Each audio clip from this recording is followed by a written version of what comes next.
and welcome to a brand new episode of Autocar Professional Dialogues. We are here at the Auto Expo, the Component Show 2025, and I have a special guest with me, Mr. Stefan Demmerele, who is the President for PowerDrive Systems at BorgWarner.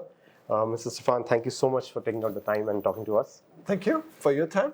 I want to understand from you BorgWarner's strategy when you're seeing this transition from ICE to EVs. How are you positioned in terms of your products, your technology? So within BorgWarner, our strategy is to accompany our customers on this journey from internal combustion engine to electrification, because it is a journey. We see around the world the speed of adoption of electric vehicles is different in region by region.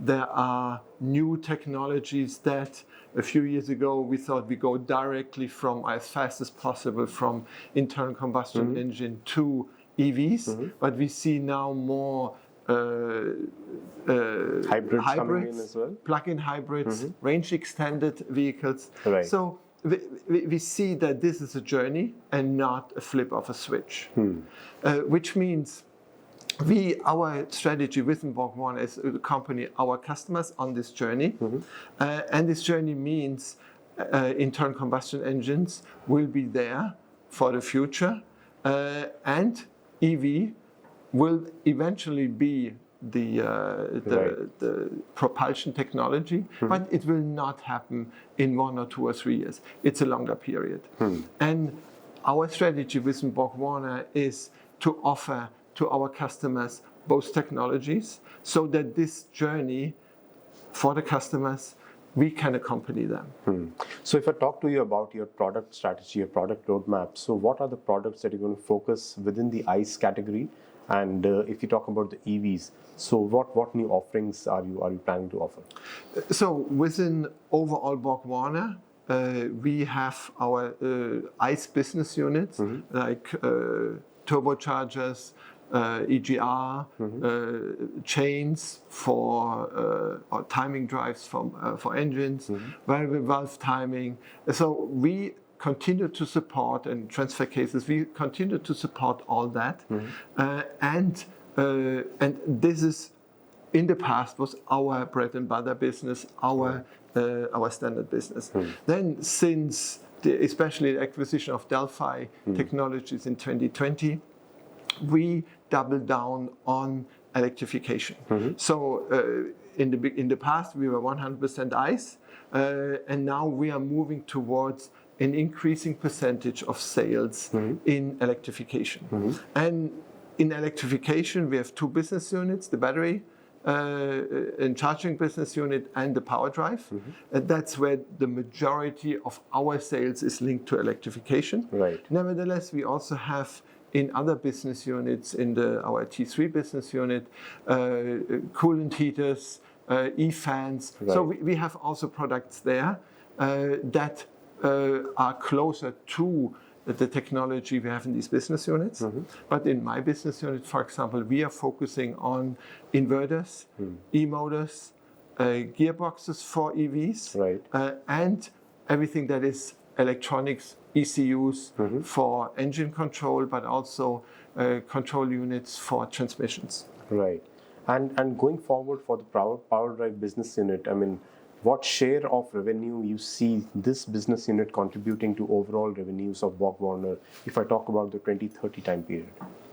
So our share today is in the range of, for overall BorgWarner, is in the range of 10 to 15%. And in the future, it will be more 20, 25, 30% of BorgWarner. So because the strongest growth within BorgWarner is in the PowerDrive business unit, because that's where we now launch inverters, IDMs, which means complete drive units, that will now ramp up in volumes and contribute significantly to the growth within BorgWarner. Right.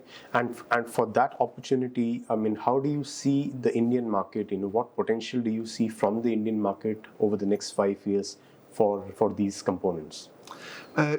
We see a lot of potential here, and we heard yesterday the Indian Prime Minister talking about the outlook, and the Indian government is putting a lot of efforts on clean energy and on electrification, and that's where we see a tremendous potential. The other point what also was mentioned yesterday by your Prime Minister is India in the future will be the third largest economy. So for us, this is something we cannot and do not want to ignore. Even today, electrification is pretty low, but that provides a lot of growth potential.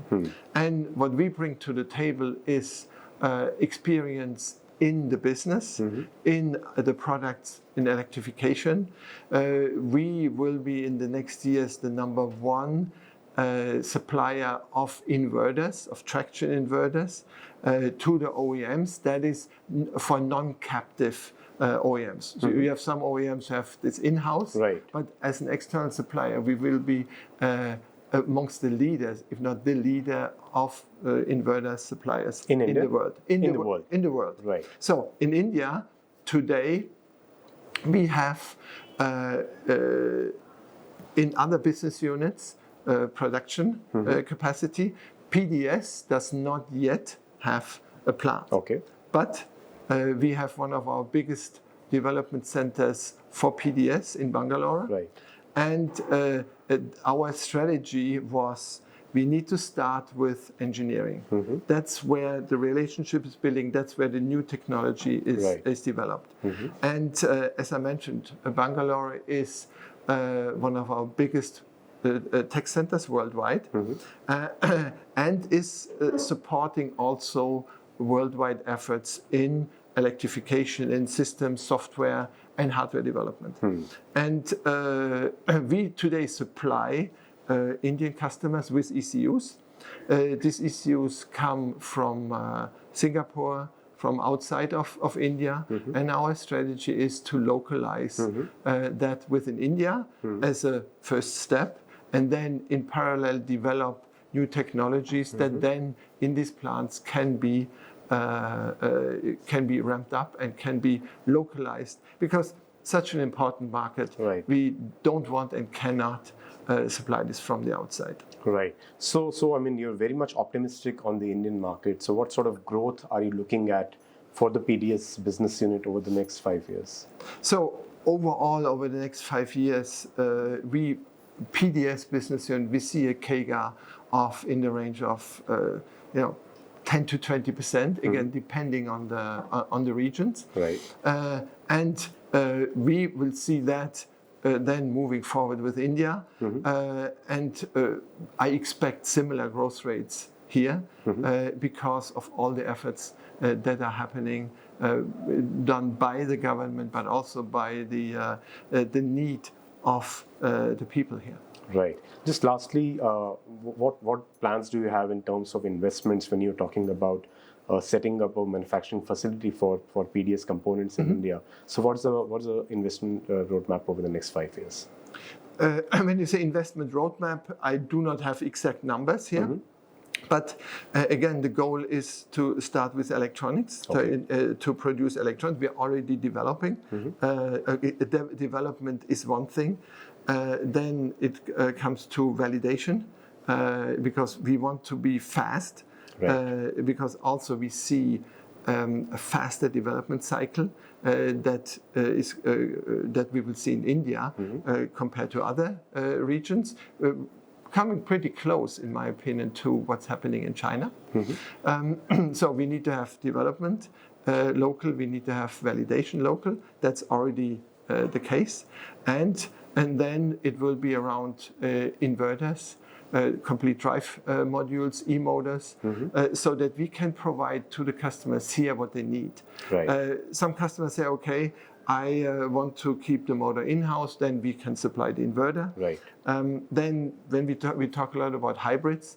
In hybrids, depending on the technology, you need a dual inverter, where we have also a very long history and a strong product portfolio. So in the future, the investment will go into inverters complete drive modules and e-motors. Right. Stefan, with that optimism, wish you all the best. Thank you very much for your time. Thank you Thanks for a your lot. time. Thank you.